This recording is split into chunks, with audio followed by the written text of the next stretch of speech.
to go ahead and get started. This webinar will be on the web content blocking tool and update. My name is Lisa Snyder, and I'll moderate the webinar today. I also have with me the presenters, Susan Talashi from the Workforce Systems Coordination Office, Deanne White, also from the Workforce Systems Coordination Office, Tracy Decker from Minute, Jason Ross from Minute. We'll talk a little bit about the background and about the rollout plans, changes in the resource area, computers, blocking and unblocking procedures, and the website forms, by the way, that has changed since our last webinar, and where the materials will be held and contact information. And again, we'll have a Q&A at the very end. So we'll go ahead and get started. Tracy, you want to get started with the web blocking and pilot comparisons? So we started a pilot back in June, and it was only at 2 workforce centers. Original pilot sites, Anoka and Ramsey County, St. Paul, and we also added North Minneapolis. And then also a little bit later in November and December, we brought up all the assistive computers in the workforce center on the ScanSafe. So that's been in pilot for a while now, about 4 months. We have been watching what's been happening on the blocking tools. So we've got a comparison for what we saw. So the tools that we have, these web blocking tools, print out reports. So we've been monitoring them. Back in June, this is kind of how things looked. What kind of sites were blocked. So the category is the information that's being blocked, and then really what I think matters is probably the percentage of the time. So these are sites that people tried to go to that the blocking tool blocked them from going to. And I think what's really interesting, we have another slide then that looks at the pilot now, and what it looks like now is we're really seeing a change at those pilot sites in the job seeker behavior. Back in June, about 34% of the sites that we blocked were either, explicitly pornography or adult or mature content. And now what we saw in the beginning of February is it's running about 9%. So we see that our job seekers are learning you can't get to these sites anymore, so they're not even trying them anymore. We also saw a big drop in gambling. That went from about 5% to 2%, and then anything that's considered illegal activity went from 28% to 6%. So this is changing people's behavior. There's a correction on this too. So the ScanSafe pilot started December 18th of last year. Okay, now this is Susan, we'd like to go over the rollout plan and the installation process for you in the Workforce Center resource area. All resource area computers will be reimaged between March 31st and May 9th. Minute will start reimaging after 4:15 or the close of the business day for the Workforce Center with evening hours. Make sure to leave your computers on during the week your Workforce Center is scheduled to be reimaged. Create a service desk ticket for problems after your install, and be sure to mention on that service desk ticket that your Workforce Center was reimaged the night before. The Workforce Center reimage schedule will be available and sent out to you. The screenshots of the installation process will be distributed the week of March 24th, so be really careful at your Workforce Center. Workforce Center Level 3, our RAC person there, or the point of contact person, will need to finish the process. So if you need to have a backup in case someone calls in sick, and you need to be able to prepare to turn the machines will be left on, but you'll have to do some work when they get in. What you'll do is you'll follow the screen prompts given, you'll have the screenshots, and then handouts will be sent out by Deanne. And I'd like to add to this one, it's important that someone is designated to complete the installation process. So Level 3, the site managers, you two folks need to get together and talk about this. Whether it's a Level 3, 2, or 1, or whoever it is, make sure that there's someone that will be there that week to finish the installation process. Here, I just want to get this started, the request blocked and unblocked website process. This is the thing that has changed from our last webinar. Instead of actually submitting a form, you can actually go online now and fill that out and just submit that. The other thing that we really want to stress on this one is that any requests that are made, be sure that they're vetted in your Workforce Center and is approved by the site representative before submitting. In fact, I believe it's the site representative that actually has to submit the request. To make sure that all the Workforce Centers are in agreement with this, because anything that is blocked or unblocked will affect all the Workforce Centers statewide, actually the resource area computers. This would be a good opportunity for you to get familiar with the RAF site. There you can enter in, we'd like to block or unblock a site in the discussion board, and then we can get feedback that way. It'll be important that you understand that we will not take a request to block or unblock from any individual except the site rep. So right now we've been taking requests from resource area staff, level 1, 2, and 3. For the new system, it will have to be put in by the site rep. If that would be a problem because the site rep is maybe not available or that they go between 2 or 3 workforce centers, then you're going to have to send us an email and let us know. But we only really can have one point of contact.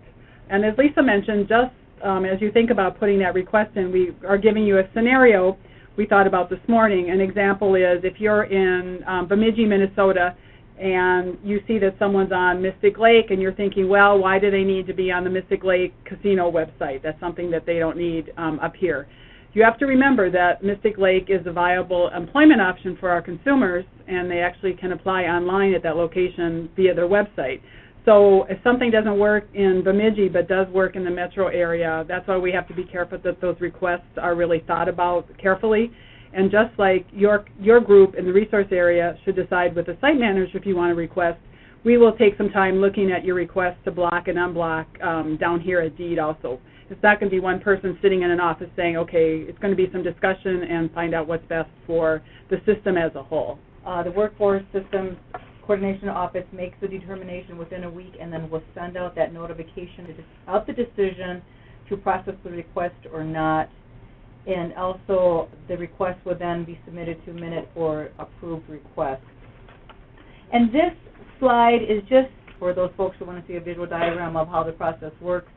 Here it is. This is also in all the training materials, and it also will be located on the RAF site. We're going to talk about upgrades to the software programs. The typing test, a lot of you already know that it's already out there. But what we really want to draw attention to is that there will be 3 free typing tutorial sites that will be loaded on the CRS. The sites will be available March 31st. Mavis Beacon, the tutorial that most people are used to, is actually going away. They have not kept up with technology, so there is no way to upgrade your computers to current operating systems and keep Mavis Beacon. So that is why the typing sites are going out there, so that you've still got a replacement. So you see on the upgrade to the software program, we will upgrade Internet Explorer 8 to Internet Explorer 10. We will upgrade MS Word 2007 will be upgraded to MS Word 2010. And then listed below, Deanne and Minute has provided us with some tutorials for, these are for staff, not for consumers. And this would also apply to Excel. So I'm going to go ahead and let you guys say a little bit more about this one. Yeah, so Excel is going to be made available on all the resource area computers the week of May 12th. So we really have to wait till everybody is through the reimaging and being brought up on ScanSafe, and then we're going to turn that link on. And then listed below that on the Excel are also the links for staff, some basic information about Excel. And then the last thing that's being upgraded is Adobe Reader. So that will have an update. That gets updated quite frequently, so we're not sure exactly what version it will be at the time we go, but we will do the most current version as of the start of the rollout on the 31st. And then the last slide here, just want to tell you about where this training material will be housed on the RAF site. Here's the URL to access that. The RAF site was created to communicate to staff in the field, to collaborate, to brainstorm on ideas, and of course to house information. We're encouraging as many folks out there as possible to become a member to the RAF site. You can certainly access the site and access the material without becoming a member. But if you wanted to provide feedback on the discussion board, you need to be a member. You can ask to be a member if you go to the RAF site, to the discussion board page. There's, I believe, a link there that you can click on, and it will ask you some basic information. If not, you can always email me directly or Deanne White, and we can always send you out the link to get you started on that. If you have some computer issues, you'd want to contact Minute, the help desk, and there's the number. And then if you have any installation issues the final installation, contact Deanne, and of course there's a number there as well. I'll see if there's any questions. Who is the site representative for the Workforce Center? Every Workforce Center has a site representative. It's determined by the web who that person is. There is a link to a list of them on the internal web. Someone at the Workforce Center would know who the site representative is. Should typing tests be taken outside of the Workforce Center? No, absolutely not, because we pay for our license. We are allowed so many test takers per quarter.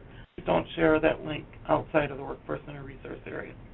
There was some discussion on the StarTribune.com, the classified. It is being blocked. Customers still can access the job section, and I'm guessing there was some issue there, Deanne, about that. Someone had contacted us because the StarTribune.com was being blocked. That was because the Star Tribune has a free policy where you can have up to like 20 articles in their paper per month. Once it hits that amount, you're not allowed to look at those articles any longer. In the case of the Star Tribune, I went back the next day and was able to get to the site, whereas the day before it was blocked. So they may not have access to articles, but they can still access the job. We did block StarTribune.com/classified, that link. The jobs portion of the classified ads, they were still able to get to. The auction sites overall are blocked. Is a Workforce Center that is not a state rep able to go to the deed website? So can someone who's not, this isn't an internal web Right, link. no, This you is wouldn't an be able external. to. No. So no one. So And I don't know why they've determined not to share the site reps on an external site, but they haven't yet. And what Deanne said was she'll send out the list of the site representatives to everybody. We'll also post that on the RAF site. And again, you want to go ahead and access the RAF site, get used to it, become a member of it, so then you can not only access the information, but also provide some feedback. Is the typing software being blocked from outside the Workforce Center? Some customers are still going to access the typing site. Yeah, we can't block it. So if a consumer does go to a Workforce Center and use the typing test, and then they do, by any chance, write it home and take it home, there's no way to block that. We'd like you to encourage them to use the typing test while they're at the Workforce Center, but we can't stop it from blocking it if they're using it from home. I think we can go ahead and close out today. I want to thank all the participants for participating, and you have a great day. And any questions, go ahead and email me.